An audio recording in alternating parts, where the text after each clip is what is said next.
তোমার যখন ভালো সময় থাকবে তখন দেখবে সবাই থাকবে, যেই দেখবে তুমি বিপদে পড়েছো তখন দেখবে যারাই তোমার পাশে ছিল তারাই তোমাকে পাশ কাটিয়ে চলে যাচ্ছে।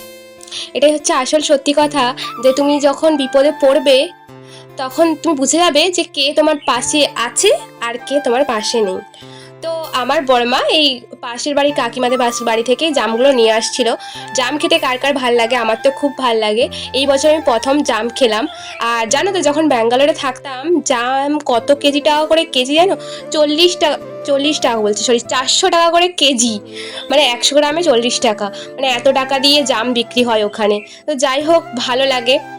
তো আমি সকাল সকাল উঠেই চলে গেছিলাম একটু হাঁটতে। যাই হোক, নিজেকে সবাই মোটা মোটা বলে তো, নিজেকে প্রমাণ করতে হবে না আমি মোটা নয় রোগা। আমি 30 দিনের চ্যালেঞ্জ নিয়েছি, আমি পারবো কিনা জানি না, কিন্তু চেষ্টা তো করে যাব। প্রত্যেকদিন সকালবেলায় যেহেতু কাজ সারতে হয়, কাজ সেরে তারপরে আমি চলে যাই হাঁটতে। তো হেঁটে এসে বাড়িতে এসে কিছু এক্সারসাইজ করি। তো আমার যা কষ্ট হচ্ছে না আর বলার নয়, মানে আমার অনেকটা সত্যি ফ্যাট জমে গেছে, সেজন্য এতটা পরিমাণে কষ্ট হচ্ছে। এক্সারসাইজ করতে করতে পারছি না, যাই হোক করে অনেক কষ্ট করে করছি আর হাঁপিয়ে যাচ্ছি। তো তারপরে আমি গরম জলের সাথে লেবু দিয়ে খেলে নাকি বেলি ফ্যাট কমে, তো সেই জন্য খাচ্ছিলাম। আর এমনিতেও স্বাস্থ্যের পক্ষে খাওয়া ভালো, গ্যাস প্রবলেম থাকলে হয় না।